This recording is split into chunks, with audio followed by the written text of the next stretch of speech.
Mr.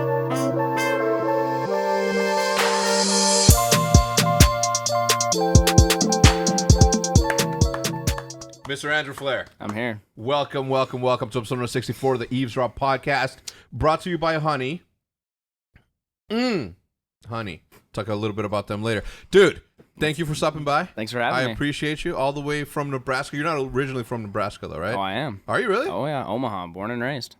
Ah, that explains a lot. I thought you were like from, not Nebraska. You pick anywhere else in the country, that's where you're from in my eyes. Nebraska. Yeah? That's it. How far? So your farm that you live in now, how far is that from where you grew up? About an hour. About an hour. Okay, Yep. so not that bad. Yeah, hour outside of Omaha. So welcome to the podcast. Thank you for stopping by. Everybody, this is Andrew Flair. He is one of the original founders of Guggen Squad. We known each other before Guggen Squad, Yeah. right? Before the name? You and I met the day after I met Rob Turkla for the first time. Oh, shit. Out at, what lake Athens. was that? Yes. Lake Athens. Yes. That was 2 years So ago. that'd been 3 years ago? It'd been 2016. Fuck. Bro, 4 time years flies, ago. dude. 4 years ago. Look at where you were then and where you are now. I mean, We were on the boat talking shit about One Rod, One Reel. I'm kidding, Mike. We're kidding. Yeah. 2016. It was March 2016. That's when we met. A year before that, I launched a clothing brand called Bashers. Yep. I saw a need for apparel that wasn't fishing apparel in fishing. The boys from Cast Crew from Chicago, they were sort of doing that. They had the, that streetwear shit, and I'm like, that's what I want to wear. I don't want to wear no fucking flannels. Yeah. But now I kind of do want to wear flannels and the big Carhartt jackets in the cold. Thank you for stopping by, man. I know that you have a busy schedule. You leave in exactly 2 hours, 3 hours. Yep. So we have a limited time. How's life been, man? Since your videos and YouTube channel just completely and utterly fucking went like to the next dimension. It's been good. We've been busy. It's been, I don't even know. That's what a lot of people ask is, what's been going on and stuff, and I don't even know. Like, I bought a farm. Next thing I know, I moved to the country, live in the middle of nowhere now. Yeah. And I make videos in my backyard. Yeah. That's it. Like every day. Yeah, every day. Film every day. And just grind it out, keep going. Ponds and hunting and trapping and everything, yeah.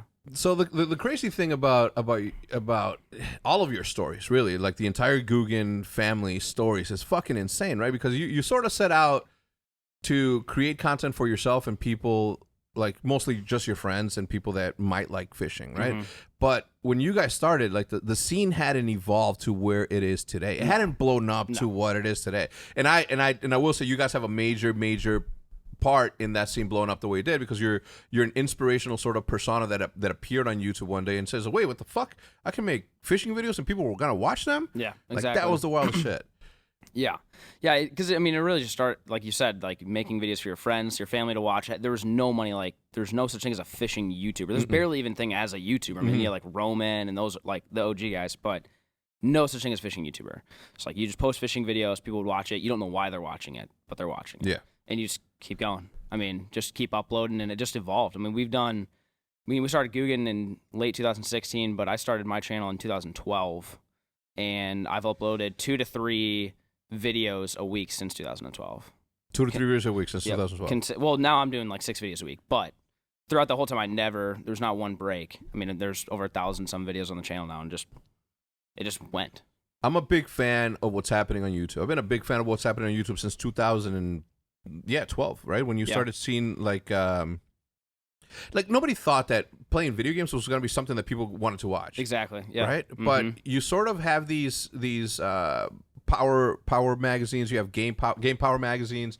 You have all the secrets for Super Mario Brothers 3. Get the flutes or the wands or whatever, and then you have these things. So that you had those in magazines. You had these Easter eggs and all this shit where you go in there and sort of figure that out. But you never really had that on video. And the second that YouTube came about, like that happened. And originally, when I started making fishing videos, it was just montages because that's all I knew at the time, right? Yeah, like that's what everybody knew. Yeah. Everybody, it was like highlight reels. There was no like vlogs. That fishing vlog was not a thing until like probably 2015, honestly. Yeah. Like fishing vlogs were not a thing. I found I remember clearly typing YouTube, a fishing vlog, and the first guy that pops up is one rod, one reel, and I start watching him a little bit. I'm like, dude, this fucking guy's getting 100,000 views every fucking video. That's insane on fishing vlog. That is the wildest shit. I'm like, holy shit, that's so dope, right? Immediately, I'm like, that's cool. And for those of you listening, I'm having a fucking fight with my chair because now I can't lean on that. But I remember right there and then I'm like, this has legs on it. This has legs underneath. This is gonna go somewhere. And from there, immediately, like you see the whole path, right? You see that not only is it gonna be fishing, you know that it's gonna be crocheting. You know, oh my god, I just whistled. You know it's gonna be crocheting. You know it's gonna be building houses, remodeling rooms. I mean, you name it. And the reason that I like having these conversations with people like you is because my vlogs are always about video games, the video game industry, the business of video games, and influencer is in video games. But I see this as a much bigger play here, right? Because nowhere in my mind in 2010 would you have been able to tell me that there's this farmer out there that has 1.8 something million fucking subs. I've been making videos since 2009, and I haven't reached the 1 million goal button plaque. Just hit 900,000 subscribers. Thank you to everybody that's subscribing on that. Nowhere would you have convinced me of that, but immediately I would have said there's a possibility for it. Yeah. Right. When you first started out your fishing and you started doing your catalog, how did you come across like everybody else? Like, how did you meet John? How did you meet Peric? How did that work? So John got in it before me by a few years. He'd been doing YouTube. So like when I got into it, I mean, it probably took me like 2 years to find another fishing YouTuber. Like I was just like on my own grind. Like I didn't know that like other people like me. I was 15. Okay. I didn't know people like me really existed out there. I would post to YouTube, but I wouldn't like go on YouTube and like watch other fishing videos. It was just like a platform for me to post. It wasn't like what it is today, obviously. And so 2015 HECZ. That's when I graduated high school. I went to HECZ and John B went to HECZ. What's HECZ? So HECZ is like the world's biggest fishing show, like trade show, basically. Yeah, big conference. Down in Florida. It was like the first time like basically I've ever been on a plane, like just graduated high school, went down there. John B was there. Him and I got lunch, got dinner, kind of hung out. So how did you connect? I don't even remember. Like, I think we just kind of like commented on those videos. Okay. But he was way bigger than me then. Like, he was like the guy because he had been doing it so much longer. And he's fucking incredible at cinematography. Oh yeah. Like he was like, yeah, he basically originated the whole B-roll thing for fishing industry and stuff like that. So him and I kind of connected and we made like vlogs at HECZ. And when we posted those vlogs, that was like the first ever collaboration in the fishing industry ever. Yeah.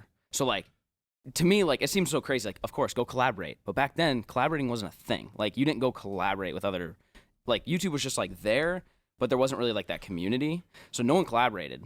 And so when we collaborated, like, the fans lost it. They're like, I cannot believe my two favorite YouTubers are together. I'm like, I didn't think it was that big of a deal, you know? I'm just like, I just want to go meet this guy. So then after, like, me and John saw, like, really good response, he invited me out to, like, his grandparents' house out in Ohio. And we fished there, and then same thing. Like, that was, like, the first, like, actual fishing collaboration. Fishing trip and we're both filming, we're posting the same videos on each channels and, like, cross-promoting. And everybody loved it. And that was, like, the birth of the collaboration. But, like, it seems so weird, like, so obvious. Yeah, of course you would do that. But back then, it just was not a thing. You just didn't do that. So that kind of went on. Peric was kind of starting to do YouTube right about then. So he kind of was, like, hanging around John a little bit. So that would have been, like, the late summer, fall of 2015. Didn't really film with John at all after that. Like, we just kind of, did our own thing. And then Rob reached out on Twitter, and he was just like, hey, you want to come to Texas and fish? Again, at the time, I'd never traveled. I'm like, I want to go fish Lake Fork. And so he's like, I'll fly you out. Like, well, let's go fish and do whatever. So he flew me out, and that's when I met you. And so then we kind of started that. And then basically I went down there. We caught some fish, and then I went back, I think, a second time. And then the third time I was like, hey, you want me to bring John B? Because now I'm kind of buddies with him. Brought John B. Fourth time, brought Peric and John B. So, like, that's basically, Rob was just inviting us all to Texas to catch big fish. Yeah. Because we're from Illinois and Nebraska, which doesn't have big fish. So I was like, boys, I got this connection in Texas. Let's go catch big uns. Yeah. So everybody came with me, and then we just started filming together. And then it was just like 4 YouTubers posting the same videos, and everyone loved it. Yeah. So that's how it started. From the beginning, everybody's concern was always like, well, I want to upload something different to my channel. Like, nobody's going to watch you and then going to watch mine and then one, like, everybody's point of view on the same experience. But that's completely wrong. Yeah. Like, people will watch every 100%. Single one from it. And I remember talking to Rob very early on. We were already at the Scuff House. You remember the Scuff House, right? Yeah. The big house in Inverness. And I remember I was on my laptop. This one probably. I was on my laptop and I was talking with Black to Page. Yep. Josh. Yep. And Josh was like, hey, we were talking because he talked to Rob, and Rob was like, yo, my buddy's a YouTuber, and he knows about the algorithm and shit like that. I didn't. To this day, I don't. Right? Yeah. SEO is not my thing. Yeah. I do. I know a little bit. But I remember being on a conference call with him, and Rob was in the same Skype call, but his video wasn't on. Okay. And I was walking around, and Josh was like, where the fuck do you live? And I'm like, oh, this is the gamer house, and blah, blah, blah. Yeah. And then I'm telling Josh, I'm like, listen, right now your only issue is that people like you, people like Dude Perfect, because of how difficult your videos are, have the luxury of only uploading one video a week, and it can work. For everybody else, for all the rest of us, for all the grinders out there, we need to upload every single day. Yep. And I remember hearing Rob saying, it's like, okay, so you got to upload every single day. I didn't know at the time that I was talking to Rob through Josh, because all the information I was giving Josh, Rob was just like fucking absorbing. Yeah, absorbing, yeah. Just like, yeah. He had in his mind already that he was going to set out and do YouTube videos. Yeah. And I've taken him fishing with me and Scott Martin like 2 times before he said, I want to do this shit. Yep. Right?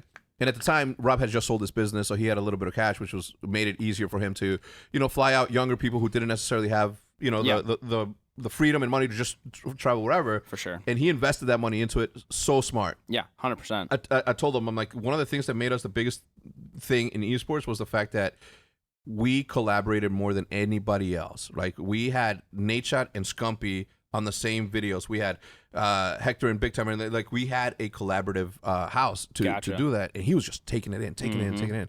Next thing you know, I'm on a boat with you, and you're doing fishing, and I had already seen your videos because the second that I saw one rod, I went down the rabbit hole, as you do on YouTube. And I started watching everything, and then I don't know, we just got on the water, and at the time, what was your average view video back then? Do you remember? 20, 30K probably. 20 to 30K. What's your average view video now? 400 or 500, I think. 400,000 or 500,000. Yeah. Think about that. Think about the growth that you've had from there. And the reason that I wanted to have you on, as I was saying it earlier, is because there's somebody going to be out there, right? Whether it's a fucking carpenter, whether it's a fireman, whether it's, you name it, who is going to get the ideas like, maybe I should make videos of this, because there are going to be people that are going to be interested in the educational sort of content that I can create for them. Yeah. And that is the age that we live in right now. Like, the ability for somebody to just be interested. Think about how many camera people, how many photographers, how many videographers have become the Casey Neistats, the Peter McKinnons of the world. And that's fucking shooting video. You know what I mean? Like, you sort of put this emphasis on the star, right? On the protagonist of the story, the main dude. And the camera guy is just a camera guy. The camera guy, for what it's worth, at whatever point in time, is just a person managing the camera. These guys turn that fucking camera around, and Casey Neistat's fucking born. There you go. Yeah. How nasty is that? That's crazy. It's great. I never really thought of it that way, but yeah, like, that's exactly what it is. Yeah, Peter McKinnon, all those guys, like, they were at once just camera guys. Not to, like, downplay, but just camera guys. Yeah. That's what they were. Yeah. Just like, if you think about, it's just is the most insane space that we live in, and that to me is like one of the craziest stuff. So Guggen, well, the team, your team is before Guggen started. You guys had already just started to come together. When did Lake Fork guy come into play? When we started fishing, I think I fished with him probably back in 2016, 17, but he was just kind of like, he's just doing his own thing. You know, Rackley, he just does his own thing. He kind of does his deal, and we started fishing with him more and more. I think it would have been 2017, 18. I think is kind of when I remember the moment it happened, because we went to Mexico with him. So it's just the squad and then him. He was there in Mexico as well, and we started filming together. We all kind of had this like, we should just bring him in. Like, there's no reason not to at this point. He's a great dude. Like, brings a lot to the table. Like, he's all about it type thing. And we sat down, had a meeting, and brought him in type thing. So he came into factor, I think, because he just lived here. Like, he was here already. It's not, he wasn't traveling in or doing his thing. Like I said, he kind of was doing his own thing, and we just went out and fished with him because he's a really good angler. If you hadn't noticed, like, the best out of everybody, hands down. Excellent on camera too. Oh yeah, the ultimate alpha male, in my opinion. Yeah, 100%. And so yeah, he was just a perfect fit. That we didn't have to like try. There wasn't really much thought behind the whole thing. Like it was just like a very natural. Yeah, let's add this guy. He's definitely a good part of the team. So. And at the time, you guys said Mike had said, "I don't want to be a part of this." Yeah, he did. Yeah. Thing. And you guys did you guys the Guggen part in the name? Yep. Right. Like, tell me how that happened, because originally you're just a group of YouTubers doing something together. Yeah. So I mean, I can't remember. I have like one memory kind of when it happened, but it was like the summer. That sort of been the summer after you and I fished together, basically, where everyone was just fishing together, but there was no concept of a group, whatever. I mean, honestly, it was Optic that 100% inspired the whole thing, like to think, get a house, be together, whatever. And something about, like, I don't know who called it what. I have a video on my channel titled, like, Bass Fishing with Googans, and I posted that before the name Guggen Squad came up. Not saying that it was me by any means, but someone was throwing the name Guggen around, which means like really bad angler, essentially. Like you suck. Like you're noob. You're terrible. Which was ironic because we were making tutorial videos. So like it was kind of funny just because like we tried to keep it pretty light, because at that time, especially at that time, the fishing industry was super serious. Like you didn't mess around. You didn't just go to a pond and jack around and make a video. Like you were either like Van Damme or you weren't doing it type thing, which is cool. That's great. But we wanted to have more fun at it. I grew up fishing tournaments in high school and college, and like to be honest, I hated them because it was like so much pressure and like it just sucked the fun right out of it. Like it was just like a huge competition. It's fishing, so at the end of the day, like you're kind of just, you have bad days, whatever. And I hated the competitive side of fishing because I just wanted to go catch fish and have fun. So once like the video things took off, I was like, I just want to do this. I don't want to do tournaments. So that's when I kind of quit doing the tournament thing. So we decided to kind of keep it light and funny and goofy, which we got incredible hate for, obviously, because we're like, you know, not disrespecting the sport, but kind of like just a bunch of idiots together on a boat, when it's like, that's not the proper way of fishing type thing. Like you're just, everything was so proper then. And so we just kind of embraced, instead of trying to like conform to what was normal, we're just like, screw it. We're going to be idiots and we're going to document it. And if y'all want to watch, you can watch. And then it just kind of came about Guggen, and Guggen Squad seemed like it was a good fit. And at what point did you guys say, all right, Guggen, we should be Guggens? Like that's our name. Like how, because you don't being able to make fun of yourself is like one thing, but committing an entire brand and a lifestyle to it is like something completely different. Right? Like I have this persona where I'm like uber egotistical. Yeah. Like you'll never hear me talk bad about myself because I love me too much. Like that, what I did right there, that's like the thing that goes, like there's some truth to it, right? Like I've always been very self-confident and shit, but to be able to make fun of yourself, like that's the ultimate, you know, I don't know, you sort of it's that Eminem 8 Mile, you've seen it? Yeah. Where he starts making fun of himself, and that's pretty much what you guys did. Yeah, I think it's kind of like, how do you make fun of somebody that makes fun of themselves? You know what I mean? Like it's like getting like bullied or something, and if like you make a joke about yourself, it's like kind of takes, for the bully, it takes the fun away for them. Yeah. So we kind of just did it. We took away the fun that the serious anglers would have making fun of us. Yeah. Because it's like, no one's going to listen to you talk about these dudes being idiots if they admit they're idiots. Yeah. They're like, okay, what's your point? Yeah. So I think that, I mean, that process never really like went through my head personally, but like that's probably why it happened. We just took it right out of it. So that way, if you want to make fun of us, go ahead, but we're going to make fun of ourselves too. Do you think they saw it coming? The pro anglers and the industry, do you think they saw it, like what you guys were doing, and they were like, fuck? Not until it's too late. Yeah, no. It was way too late. Way too late. Way too late. I mean, like I said, I started in 2012, and I came out the gate, you know, wanting to work with brands. So I'm 15, couldn't even really get a job really mowing lawns. I just wanted like discounts or free product. Like I would literally post an entire video for like a crankbait all day long. I would do that all day long, and that was my way of like getting lures and stuff like that. And so it was like, I mean, hundreds of emails a day. Of course, like if I read those emails now, I'd be like, oh my god, like, you know, being 15, 16, like you're just, they'd be brutal. But with that being said, like, yeah, it just, I don't know. It just seems like, I don't know. Now you have somebody on the other side writing those emails for you. You know, like, think about that, right? They didn't, I can't, we don't want to get into details, but yeah, I mean, pretty much we got spit in our face a lot, like grinding, because we had no ambition of doing it ourselves. Like, it's a lot of work, a ton of work to do it. We just wanted to partner with brands at the time. Yeah. And like nobody would listen. Not a single brand. Like I couldn't get a sponsor for anything ever. Yeah. And we like finally got fed up with it, and we're like, let's just do our own thing. And I think it was like even whatever it was, it'd been 2017, I think, whenever we launched Guggen Baits. It was even like that year, like it still hadn't come around. Like we did it. It was the year after that that everyone's like, because we had the success of the first year, that people finally like started like reaching out. I'm like, dude, it is like, you should have called me like 4 years ago. Like, we're on to the next thing. We're doing our own thing. Yeah. So I think people's inability to see the tides turning is the end all be all for everybody. I mean, look at Kodak, right? Like they say no, everyone's always going to use fucking Polaroids, instant Polaroids, and for a very long time they did. And now they're making a resurgence and all that shit. But they didn't adapt and move on as quickly as they could have, right? They could have been like the biggest camera out there, right? So I think it was too late by the time that everything happened. I think that. Luckily, it happened the way it happened because now you own your own baits, right? So when you're out there going to, I'm going to say them because nobody's going to watch this anyway. So when you go out to Strike King or when you go to Rapala and you go like, hey, please sponsor me. Look at my Instagram account has 3 times the following that your fucking professional old ass angler has. No offense to any of them, but that's the case, it's the right? Truth, it's the truth. Numbers don't lie. And when you have that sort of engagement, it is beyond mind-blowing to me that they didn't see that coming. No. You know who else didn't see it coming? Computer companies, PC companies, the iBuyPowers of the world, it's iBuyPower. You know, we reached out to the Alienwares of the world. Like, we reached out very early on when we were at the house and we were like, hey, we need streaming PCs. Do you guys want to do it? It's like, well, you guys aren't PC players. I'm like, yeah, but if you name every single PC player that you have on your fucking roster right now, they have nothing in comparison to what Nadeshot has. They have nothing in comparison to what Merc has. They have nothing in comparison with Scump, and they didn't see it. No. I'm like, we use PCs every single day to edit videos. We can promote this to our audience. For sure.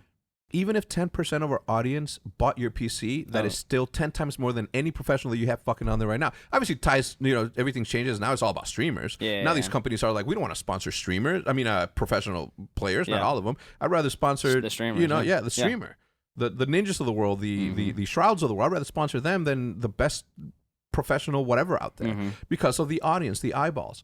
And from the beginning I told Rob, what you guys are doing is going to disrupt the fishing industry, right? Did we just talk about this?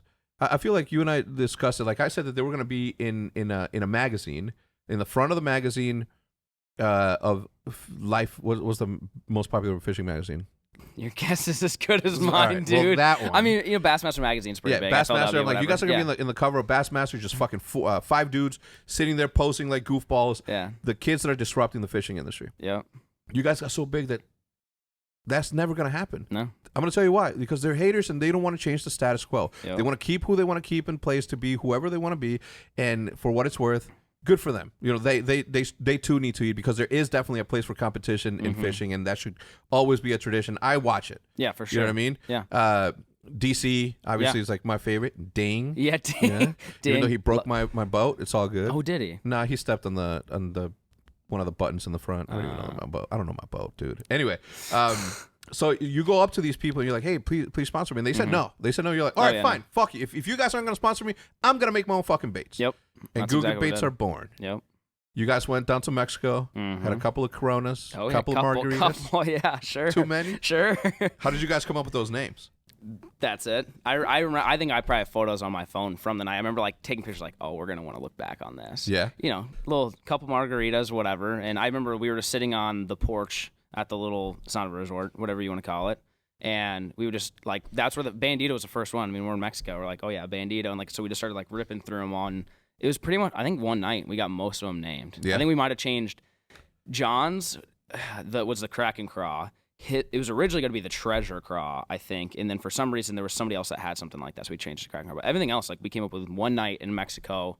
Drunk as fuck. Yeah, absolutely. Yeah. Sunburn and drunk as fuck. Yes, after catching Mondos. Yeah. Those trips are tiring. Oh, exhausting. Which one did we go to the first one? Comodero. That's where we did all the naming of everything. Bro, it is the wildest. I didn't know how exhausting it was. We would get up at 5 a.m. Yep. Coffee ready. And then you get up, you go down these fucking wild ass roads. Yeah.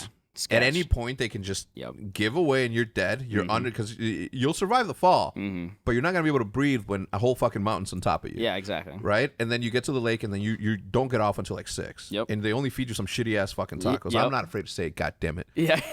But you're not wrong though, yeah. Yeah. And then you margaritas. Yeah, you come in, food, margaritas, and go to bed and do it again the next day. Yeah. All right, so you have your career as it stands, right? You're a YouTuber. You're traveling the world with your buddies.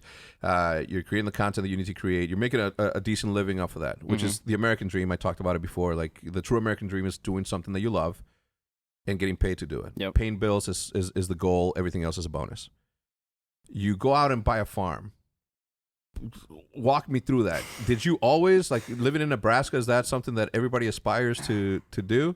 No. Shout out to all my Nebraska gamers, man. Put it in the comments down below. No, so like, yeah, I lived in Nebraska, but I also lived in Omaha, which is super city. I mean, like, I lived in suburbs. Like, I didn't grow up at all in the country. Like, everyone's like, oh, you're country boy. I'm not. Like, city boy, I like to hunt fish. So like, growing up, middle school, high school, when I would go out and hunt and fish on the weekends, it was me and my dad. Like, none of my buddies, no one in my high school fished at the time. Like, nobody. Maybe like one kid maybe would catfish or something. So grew up not really being country or anything.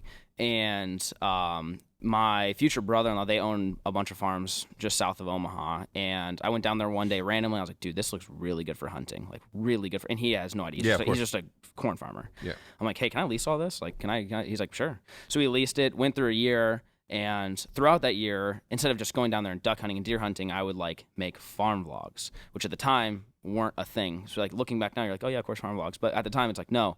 So we'd like go down there and just shoot guns, throw clay pigeons. There's bullfrogs down there. We'd shoot those, which I had never done before. Just doing a bunch of like yee stuff, you know. But I would only do it like a bunch of what?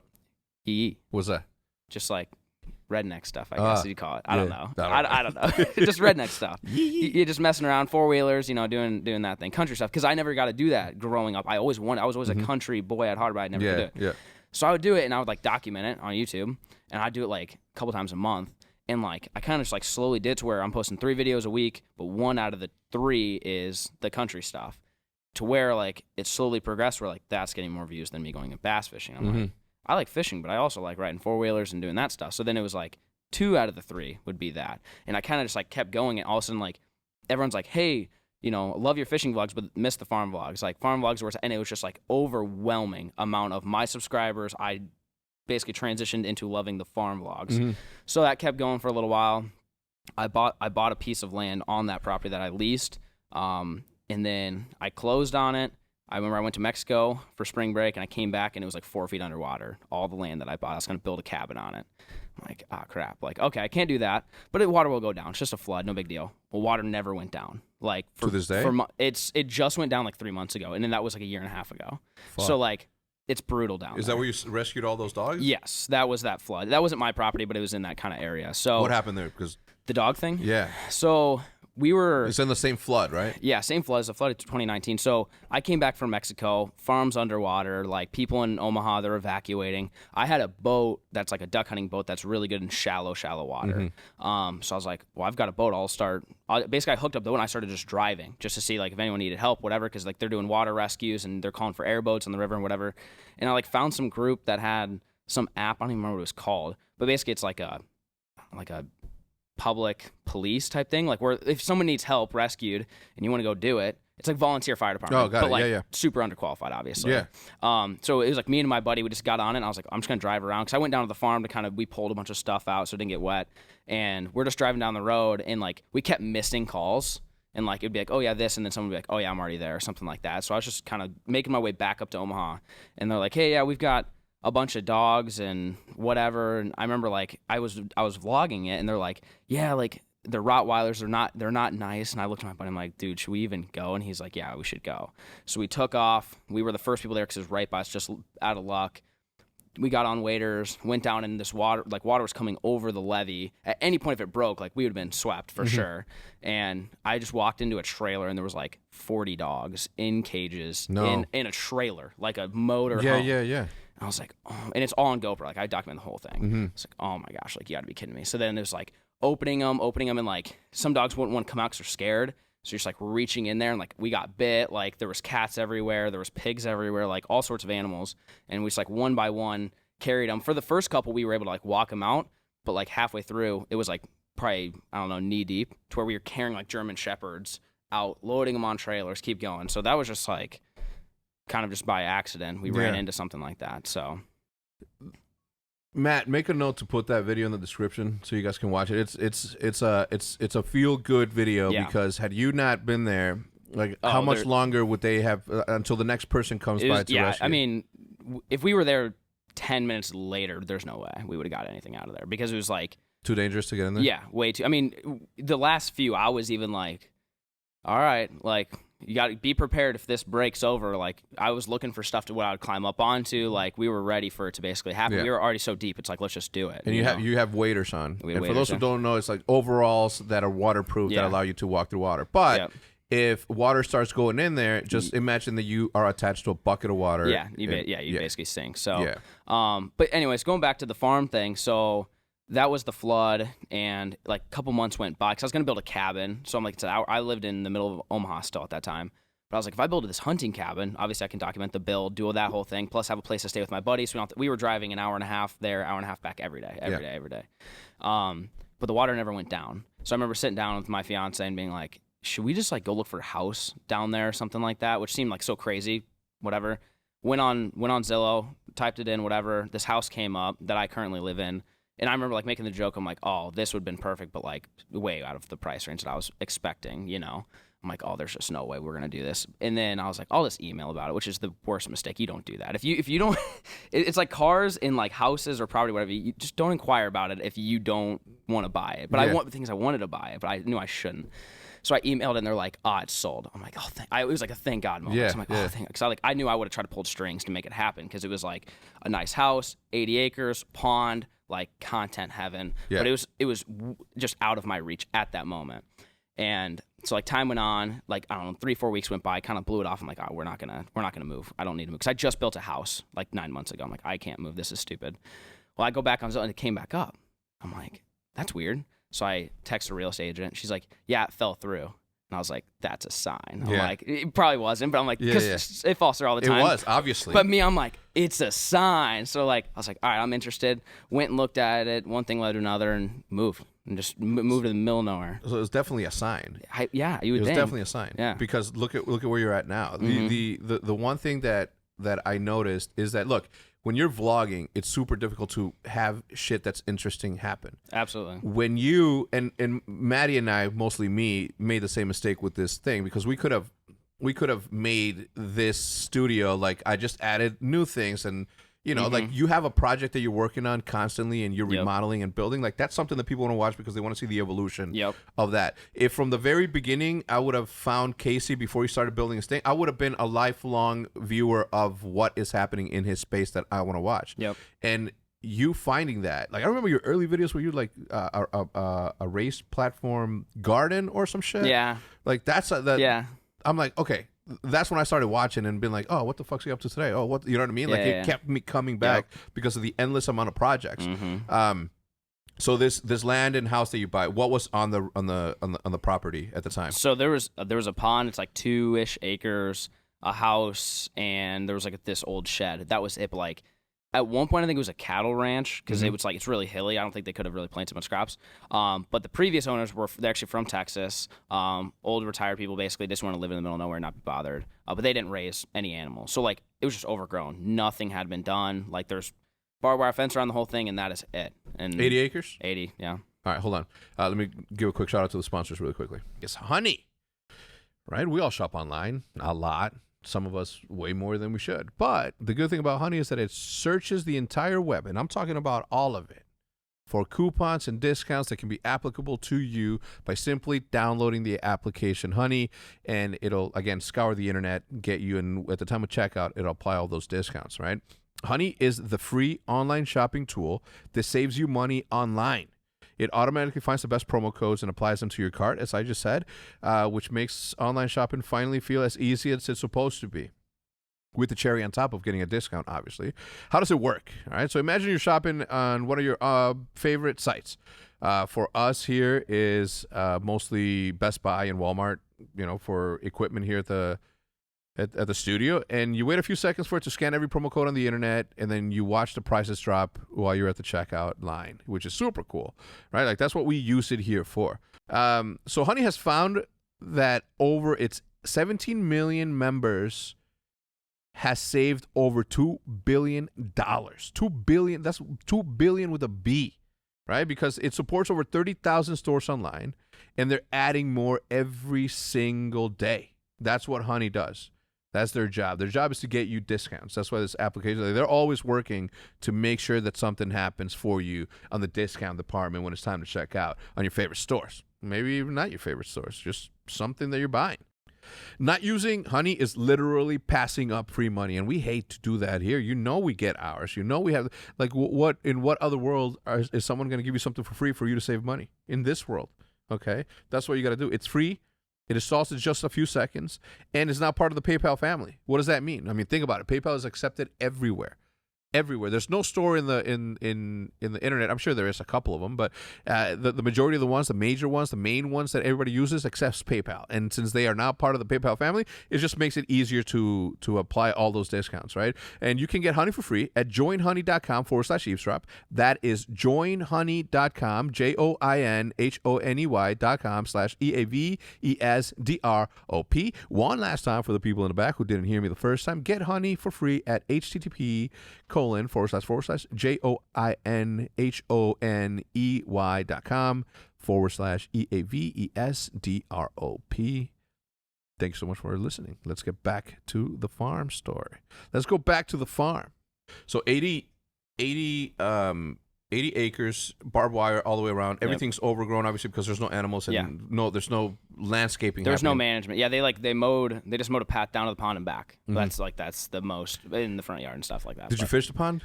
Yeah, so I went down there, and it was like the second or third showing I kind of had it, which it was like an hour and a half away, so I was like, I would kind of make the most of it. So I asked him, like, hey, can I fish? And she didn't really care. First cast, caught a bass. I was like, all right, this is it. Like, this, even if I didn't catch a fish, I mean, probably like 3 pounds. Nothing too crazy. But just the fact that it's like that loaded, I'm like, oh, this is just content here, baby. Like, you know, if it was like really tough fishing and been like, all right, I mean, you can manage it and stock it. But the fact that it's like ready to go to where I could make a video, wake up in the morning and get a video done in my backyard, that idea was like mind-blowing to me. Because you have to find the bridge, right? You have to find the bridge of what it is that you do and then transition onto something else. Mm-hmm. In my case, I started as a gaming YouTuber. I used to upload gameplay videos, montages, and then from there, I'm like, okay, there's something bigger here. I have to be a manager. I'm not good enough to fucking play Call of Duty at that level, so I gotta be a manager of sorts. Okay. So then I'm like, well, what sort of content can I create on my business or the business that I do? And I'm like, well, shit, what we're doing, nobody else is doing, so let me record that. So you use that fishing sort of bridge. Yep. You know, you're like, I bought this property for this pond and this fish. I'm going to stock it. But then little by little, you started sneaking in these renovations that you did to the farm. How many projects do you think you've done since then? I mean... I'm posting like 5-6 videos a week now, and I would say of those 5 or 6, 4 of them is doing some type of building of some. I mean, so dozens and dozens. I mean, we've done. The first thing we kind of did was like we wanted animals. I'm like, I want chickens. I've never raised any animals other than dogs before. Yeah. So we got chickens, then we got goats and whatever, and now it's like we've got dozens of all sorts of different animals now that run around. We built all the pens ourselves. Like I'd never built a fence before. Like everything. To like country people is so common sense, but like it's crazy like how much you have to learn just about like it's like you can't Google a lot of it either. Like I had a sheep. Now you can. I had a sheep die the other day. Oh, overate. Do you know a sheep could just overeat? No, me neither. Just died. I've tried. I've never died. So it's like, I mean, you kind of have to learn the hard way. So like I called the vet. I'm like, hey, can you come check this out? And he's like, yeah, I ate too much. So what are you supposed to do? Tell him, hey, quit eating? Like, there's just so much like that. Like, so not how do you manage that? Are you the one that feeds? Yeah, I feed him and just gave him too much, or like one of them didn't let the other one eat his share and ate his share, or something like that. Like it's not that everything dies, but like there's so like every day there's probably like 6 of that example where it's like, how do you do this and or why did this happen? And I had no idea. Every day, it's like the most. I feel like I'm in like farm school right now. Yeah, but I've no teacher. Yeah, I'm the teacher, which is not a good idea. No. But I document like the successes and failures. Yeah, all like everything. Like it's the good and the bad. And how many animals total do you have right now? Do you know exactly? Do you forget about? Do you name them all? I hear that we pretty much name them all. Yeah. I hear that when you're a farmer or a rancher, you don't name the animals because when it comes time to eat. Yeah. No, we name them. I have a lot of birds like quail and chickens, and we don't have all those names. Well, so I had 40 quail that I was raising, raccoons got in the pen and ate them all in one night. 40 gone. Raccoons killed 40 quails. And 2 ducks in one night. And 2 what? 2 ducks. I had 2 ducks in there too. Fuck. One night, gone. Is that heartbreaking? I mean, I wasn't that attached to the quail. Yeah. Really. I mean, there's quail. They're just chilling. Dude, but, if I have a turtle. Yeah. its name used to be Ketchup. Okay. Right? Okay. When we moved from Illinois to here, we're like, everybody's coming up. You know, bought him a bigger tank. The fucking terrarium's fucking flossing. Right? You know, like that sort. So I because of my wife, I get really attached to these things. Animals, so that's why I'm like, is that well, I am attached to a lot of the bigger animals that have like personality. So I've got 4 goats, had 3, so 2 sheep, 2 donkeys, a llama, an alpaca, 4 pigs. I think that's all the big animals. So 14 big animals, and then a bunch of chickens, turkeys, ducks, guineas. I used to have quail. Yeah. So I mean, yeah, lots of animals. You're in rural land, so there's wildlife. There's deer in my backyard all the time, running around doing their thing. Any predators that come in? Yeah. No, I obviously know the fucking answer, but I want them to. Yeah. I mean, raccoons are number 1. Like that's like enemy number 1 right now. I didn't know that. Dude, they are the meanest animal. Like I'd rather like take on a bobcat and a coyote versus a pack of raccoons. Like raccoons are mean. The other thing I didn't know about raccoons that no one taught me, of all the YouTube videos I've ever watched, is they can just go right through chicken wire. Like they can bite and rip through chicken wire, which chicken wire is made to keep them alive. So like I built this huge walk-in enclosure for all these quail, and nothing happened for like 2 months. Nothing at all. Never had any issues. And all of a sudden I wake up and they have like 4 holes chewed and they're all dead in one night. Like, what do you do at that point? And that was documented. Yeah. Like we filmed the whole video, and I was like, oh my gosh, like, all right, so we can't have anything living here now. So I spent days building this enclosure, and it's worthless now. So I called the game warden, and we get permission to trap, because it's not trapping season. Trapping season's in the fall. But he gives me permission because like you're protecting livestock. So we set traps in I think 4 days we got 7 of them. So it's like they're out there, and it's crazy. But I mean, coyotes are out there. We've caught bobcats out there, but they don't really mess with much. Like they don't endanger us by any means. Raccoons are the scariest ones for sure. Really? Yeah. So if you put them up against a fight with a honey badger, who do you think's got it? Ooh, I mean, honey badger's pretty vicious. I feel like I don't know. They fight fucking lions, dude. Yeah. I feel like honey badger would take it. Raccoons, they're mean though. They are mean, bro. Dude. You seen that one raccoon that got into the chimpanzee enclosure, and then fucking chimps are playing with him, and just so carefree, grab him, fucking toss him. You see this fucking raccoon flying through the air like a fucking flying squirrel. Like it opens up its thing. It's the funniest thing. But they're like, I've heard. I used to paint graffiti back in the day, and I was always out at night, and we would have to walk through forest and whatever to get to the train yard or whatever. And I cannot tell you the amount of times that you would hear like the rustling of the trees and branches, and all of a sudden, boom, a big ass thump. Like I'm talking about tall, like fucking 30-foot trees and pine trees, and just a fucking ball of meat just fall through the air, and all you hear is the splatter. Yeah. But they're like, dude, they're fine. They wipe. They're the hardiest things. Like I don't know what. They're crazy. They're crazy survivors. Yes. They're beasts. So the ones that you do name. So how many cows? Okay. Oh yeah, I have a mini cow. I forgot about that one. So 15 then. So I have a miniature cow from like Scotland or something. Some bougie stuff. But it just looks cool, so I bought it. But you have regular cows too? Or no. She's the only cow? Yep.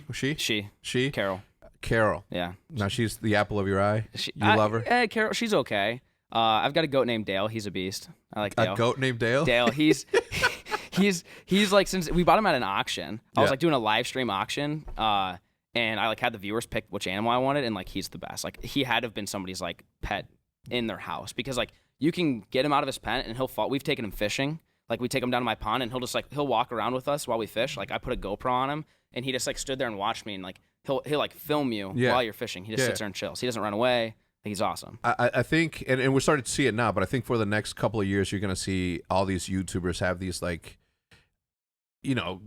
none meant to be pets. 100%. Like pigs, for example, mini pigs. They're smarter than fucking dogs already. Yep. Cleaner than dogs, right? They only get dirty when you let them and get in the mud and shit. Those mini goats that jump off each other and shit. Yeah, like the fainting goats and stuff like that. Yeah. Yeah. Is that what they're called? The fainting goats? There are fainting goats. Yeah. Do you have those? I don't. I've been trying to find them though, because I think that's just content. But do you just how do you come across these animals that you add on to your farm? How do you pick the projects? So Like which animals I want, or how do I actually find an animal? How you both, right? Okay. Like it's like, I want a mini cow from Yeah, Scotland who's expensive as hell. I'm gonna name her Carol. Yeah, that's pretty much it. I mean, as of right now, I'm kind of like tapped out with animals. I feel like I've just been like just buying. It's a lot of work to take care of them. I mean, you gotta set up all sorts of stuff for them, so it's like it's pretty exhausting. Who's taking care of them right now? I've got a farmhand that he goes out there like when I'm out of town, and he'll kind of do it. And my fiance was down there yesterday just feeding him. It's not I can kind of get like every other day somebody like really needs to be down there, but like just feed him and stuff like that. But I mean, it was just bucket list stuff. It's like bucket list fish. I want kuni pigs, which are from New Zealand, and they're like furry. Okay, they look really weird. What do you mean furry? Like they have hair. Like it's a pig. Look them up. Look up kuni. It's Kune.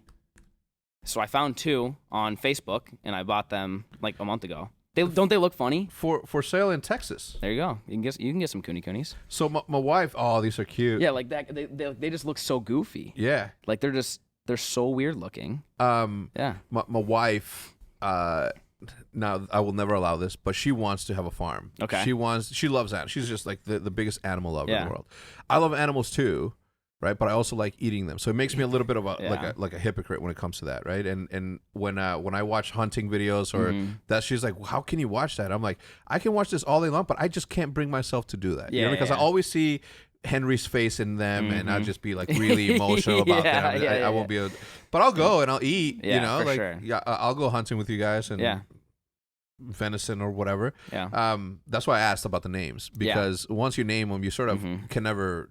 You know what I mean? Because you always think I raise all my animals for pets. Like they don't. A lot of them aren't really raised. So there's like meat goats. There's milking goats.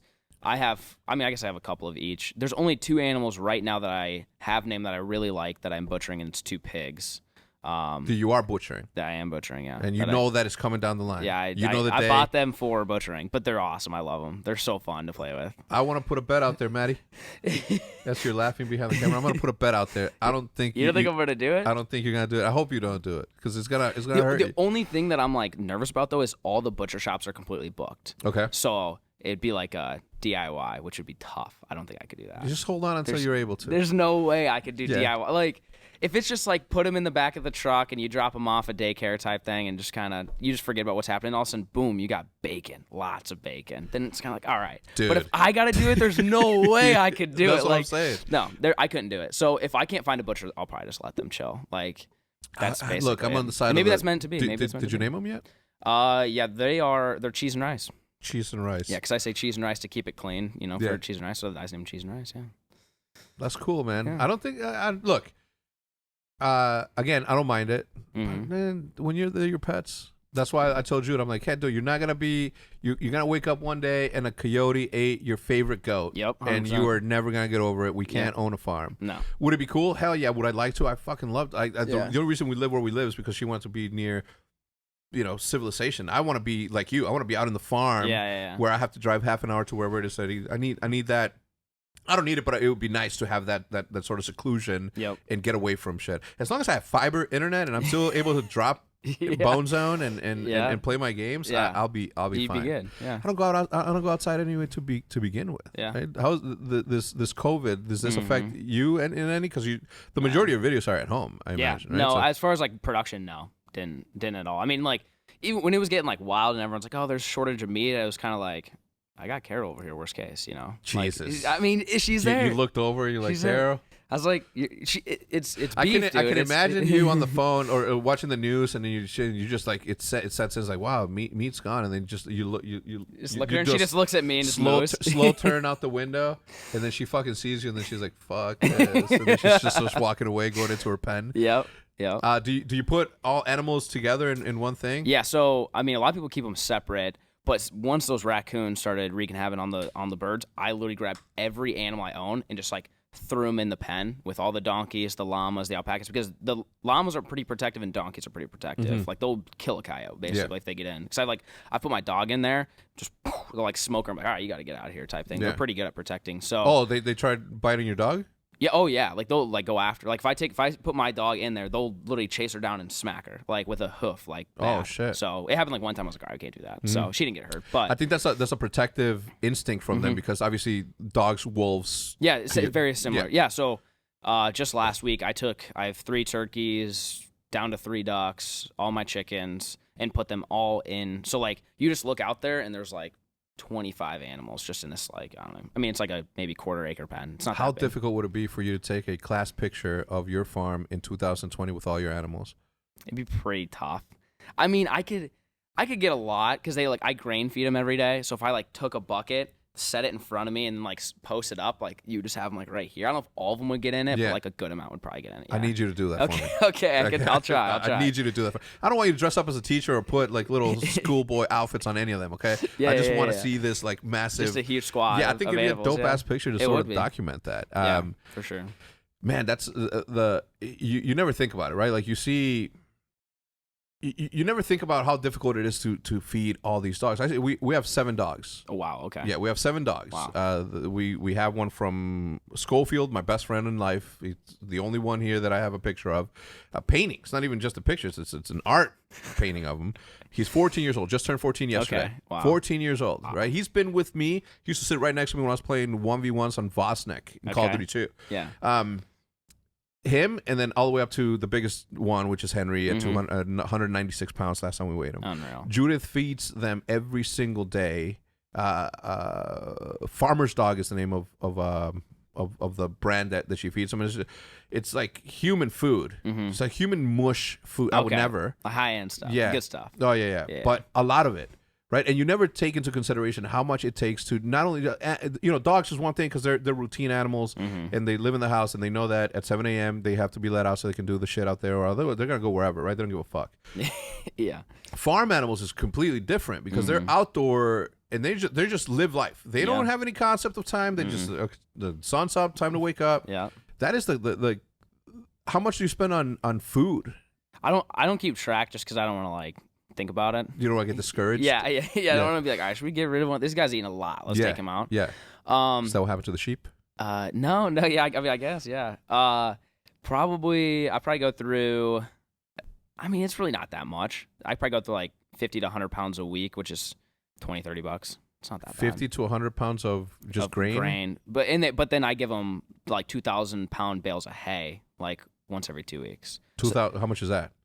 To buy? Yeah. Like a bale has like $80, $100. 2,000 pounds? Yeah. Like a huge round bale, like when you see them out in the fields and stuff. Like I got a bunch of those lined up, and I pick them up with the skid loader and drop them in the feeder. So they eat that, but then every morning I give them sweet feed. You don't have to give them sweet feed. It's what sweet feed? It's like the grain. Okay. And it's like basically like candy to them. Like it's really sweet. I mean, it's got nutrients, it's got minerals and stuff, but they don't need it to survive. I just do it because they like it. So like I just like try to like, and it gives you a little control. If one of them gets out, you just shake a little bucket and they come right to you. So it's security. So I just do it for that. And it's good for content. So like I have a llama Rhodes. She kills it. She refuses to eat other than out of my hand, like in a bucket. So like I have troughs everywhere. She just stays right at me and just like I have to hand feed her every single morning. Are llamas the ones that spit? Oh yeah. Have they spit? She's kind of like, she doesn't spit on me. No, she'll spit on other animals out of defense. So did you hear the story about the alpaca and the llama? No. Okay, so I'm at an auction. So I go to these auctions, which growing up in Omaha, like no idea that they even existed. You show up and it's like a car auction, but there's just animals everywhere, and you can just, hey, I want that donkey, and you just bid, raise your hand, whatever. Is there a base amount that people want? Like you take a donkey and you're like, all right, the least I'll take is $400. Like a reserve. They're on like high end stuff, maybe. How much are animals? Let me start there. A goat and a sheep like $100. Oh, really? Yeah. A goat and a sheep. No, like a goat is probably $100. Sheep's $100. I mean, I think about my donkeys for like $500 to $700. Llamas. I think I bought my alpaca for like $1,000. He was kind of high end. The cow was like $4,000. The high end Scottish looking one. Henry was $2,600. Yeah. $2,600. Yeah. Louis was $3,500. Wow. Because he's a Pomeranian. Yeah. The most annoying out of all of them. Yeah. I think I have those numbers right, but they were expensive. Oh yeah. More expensive than a fucking llama? Mm-hmm. Fuck. Llama was that. like $500. Yeah. I disagree. Yeah. Okay. PetSmart is making a killing out there. 100%. So I went out to the auction, and there was this giant llama, big male llama. And so I was like, oh, I kind of want this thing. Like, llamas. What did it cool. look like? Dude, it was the ugliest thing. Like, just I don't even know how to describe it. It's just massive animal. I'm like, oh, geez. Like, did it look like that one? Yeah, but like I mean, it was like you're looking up at it. You know? Oh, how tall is it? I mean, their neck. I don't even know how to describe. Like, tall. I mean, I've got pictures of me standing next to it. I mean, they're huge, way taller than me. So I go get this thing. I'm making phone calls. So I've got there's a few YouTubers that do farming. So I'm always calling them. Hey, is this thing gonna kill this, or how's this gonna work? And they're like, oh, as long as there's not a female llama, he shouldn't be aggressive because there's no competition, basically. Because I have a male alpaca already. I just want to make sure they wouldn't beef. And they're like, no, they'll be fine.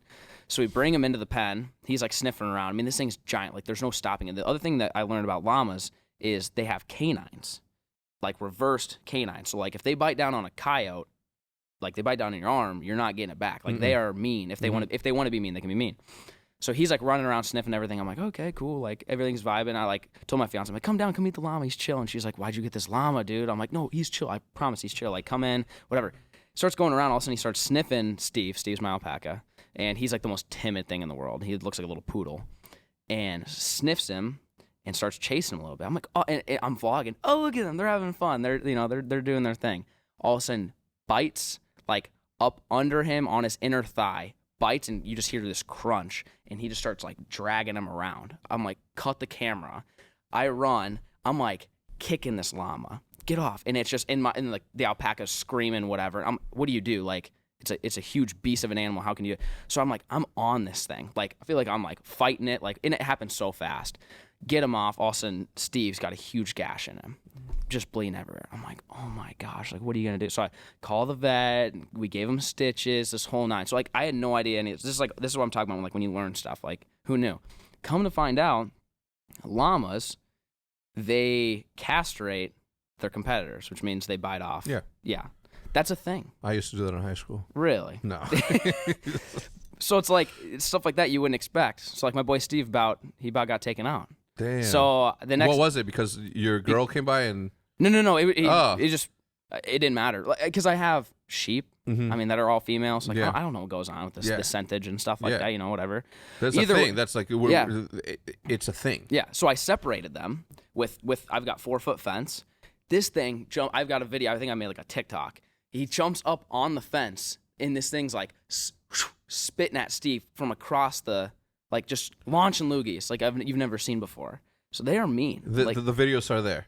Yep. I missed that one. Yeah. Oh, yeah. I'll show you that video. Oh, my God. Dude, like, and like, what am I going to do? Like, this thing will kill me. Yeah. So the other thing and you're going to think I'm crazy, but like, we bought this llama, and while we were trying to like load it up in the pen, well, actually, the dude that was sitting next to me at the auction when I was bidding on it, he like looks at me and he's like, good luck with the llama that killed a guy 2 weeks ago. And I like laughed, but he didn't laugh. And I'm like vlogging. I'm like, so I told the story to the video. I'm like, someone said he killed him. He's just obviously messing with us. So we're loading it up in the trailer.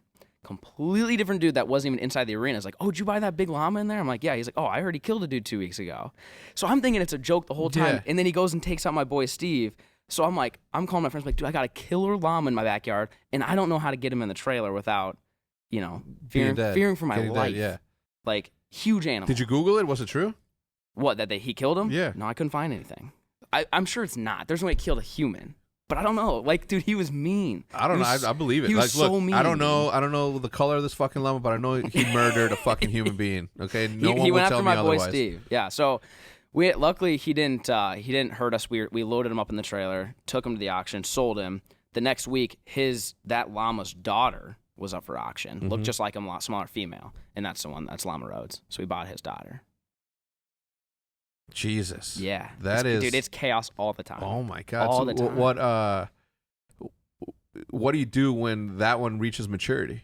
Which one? Llama Rhodes. Oh, her and Steve. They've been getting interesting. The alpaca and a llama. Lampaca. Apparently it's a thing. Are you going to be the first to? Oh, it's a thing already. Well, a male llama, female alpaca is a thing, but I have yet to find anything with a male alpaca, female llama. Because llamas are way bigger, obviously. So, like, Llama Rhodes will just, like, lay on the ground. Steve just hops aboard, So, That's usually how it happens, I think. Yeah. Like you're just driving down my driveway and you just look over and Steve's killing it. Yeah. Yeah, Steve's killing it. Yeah. Oh yeah. Well, with a name like that, what do you expect? Steve. Poor old Steve. Yeah. Scuba Steve to do. Scuba Steve. Yeah. That's crazy. What other projects do you have like going on? What have you done like so far? So animals was a huge one. We had barns and stuff go up. We built a doomsday shelter during the pandemic stuff. So there was like a little boathouse. So okay, I'm gonna interrupt go you. ahead. Go ahead. That's so cool, right? Like you sort of have this playground, and according to world events and how it's happening, you sort of have these triggers. So you're like, oh shit, all right, that's what we got to do. Yep. How do you make the decision? How do you commit to such a big fucking project as building a bunker, a doomsday bunker? I mean, I have like an idea listed on my phone of just like whatever, and I had the idea of doing a bunker of some kind, survival shelter, because survival's big. And then as soon as this happened, I was like, let's go, boys. Like this is now what I was gonna do it like later on. I was like, this is what we need to do it. I mean, it wasn't anything crazy, but we took like there was a boathouse. It's not a boathouse. It's just like basically a shed, like a really small shed, like as big as this little building, whatever you can walk into for whatever pool floaties or whatever for the pond, and it was already existing there.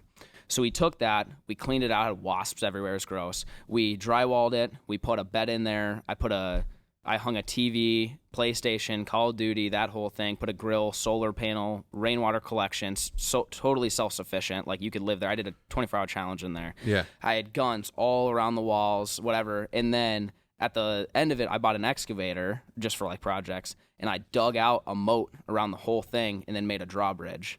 So like I can go across the drawbridge and lift it up, and you can't get to me unless you want to swim across the moat, basically. Yeah. So like it's funny because like I did that, and Rob was like, "What do you think the person's gonna think when you go to sell this house? Like you've got a moat, survival shelter with solar panels and all sorts of stuff." And I'm like, I don't know. Like, I think in this day and age, it's really easy to have the cop out of I'm a YouTuber. Oh, 100%. And people understand. 100%. You know what I mean? It's like, what the fuck do you need all these cons for? I'm a YouTuber.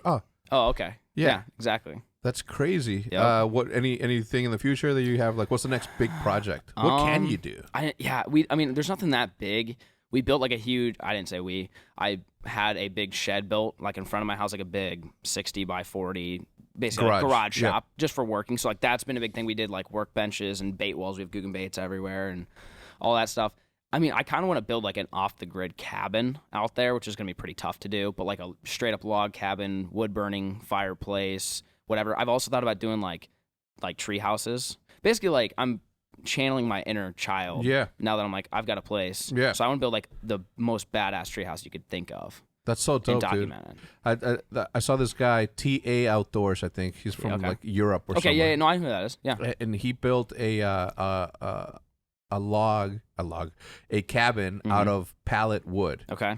Only pallet wood. It was the most insane video I've ever seen. Not insane because it was like fucking lights and explosion. It was literally the most boring, not to me, not to the 10 million people that watched that video. I don't even know how much, but it was just like him and his dad just building a log cabin, a sustainable cabin out of that. And I don't know when it started or why it started, but I started watching, as I fall asleep, I started watching people building shit out of wood. Yep. Like I'll watch your video, and then from there immediately I'll go watch this dude build a Viking tent teepee sort of thing. Yeah. And that to me, for some whatever reason, is the most interesting shit ever. I don't know if it's because the hammer and the sawing soothes me and relaxes me. It's like ASMR kind of. Yeah, ASMR kind of. Sorry about that. Maddie, don't cut that. Anyway, I want to come work for you for a weekend. Perfect. Let's do it. I'm down. These hands have never seen a day of labor since I was 17, 1997, when I worked at UPS, and then the strike happened of the 97. And I never went back to work. I told my parents, I'm like, oh, it's a strike still going on. She's like, it's been a fucking year. You don't have a job. I'm like, no, I still have a job there, but just whatever. Yeah. I want to come work. Okay, yeah. Anytime. I'll bring Maddie to document the whole thing. Yeah. I can't promise that I won't make him do the work and me pretend that I'm the one that did it on camera. Oh, we can come up with all sorts of stuff for you to do. Yeah? Whatever you want to do. I'm so down. Yeah. You cool with that? Absolutely. All right, you tell me a time when you're free to do something like that. How far is Nebraska from here, Matt? Driving? Yeah. 10. 10 hours? You can get to my house in probably 10 hours. Can we fly there? Yeah. There's obviously Omaha. Yeah, fly to Omaha. I can come grab it. Yeah? It's not far. Okay. I'm so down. Yeah. I think my channel would be cool. Hey, look, if I could bring my friend, like if I could bring Scump out there, if I could bring Nate out there, like these city boys, these suburb boys out there, I would. But there's zero chance that they would ever. No. Nate won't even go to a gun range because he's afraid of it. Scump won't even go to a gun range because he's afraid of him. Crim 6, however. Oh yeah, that guy loves shooting. Sure, Rob and him have been, sniping and fucking AR, and Crim obviously brings his own arsenal. This dude's got like, I don't think as many guns as Rob, but I think he's almost up there. Yeah, like AR-15s and shit. What do you have? What's the boot? The what? The boot. It's got a boot in the back. God damn Scar? it. The Scar. Yeah. He's got one of those with like fucking expensive ass lenses and a whole bunch of shit. But I do want to come out there. I do want to work. I do want to do the work for the video. Okay. I can't tell you that I'll last more than one day. That's fine. But I do want to come out and give a tour get a tour and do some work out there for you. Yeah. What would you have me do the first thing? Feed Llama Rhodes. That's a classic. Yeah? Yeah. Oh yeah, she loves it. Because she while she's eating, the other animals try to get it out of her, and that's where she spits and does that. So you might get hit or something. Hold on. Why do you keep laughing every time he says Llama Rhodes? Is that someone famous? Is that an actress? Llama Rhodes, man. Just looks like Llama Rhodes. That's all. Never heard? I'm going to look up right now. How do you spell Rhodes? Rhoades. Yep. I'm not even going to press enter. I'm not going to press enter. I'm not pressing enter on this because I don't want this shit to fucking track me. Okay. All right. Well, listen, thank you. I know you have a flight in a couple hours. I do appreciate you stopping by. Hopefully this won't be the last time. I think that for sure. I think the life that you live is super interesting. I love everything that you guys are doing from a business standpoint. I'm involved in a little bit, but I do think that what you guys have going on is like one of the craziest moments in your lives you'll never forget. So for sure. I'm glad that it's happening in front of my eyes because it's fun to see people that you're friends with succeed at the level that you guys are succeeding. Here's for $2 million for you in like the next couple of weeks, dude. Congrats. That's insane. All right, everybody. That's going to do it for this episode of the Eavesdrop podcast, episode number 64, brought to you by Honey. His information, not only the video from the dog rescue, but all the other channel information and social media stuff is going to be listed in the description down below. Be sure to check him out. Go subscribe. Help him get to. Look, just go subscribe. We'll go from there. Thank you so much. We'll see you guys on the next one. Goodbye.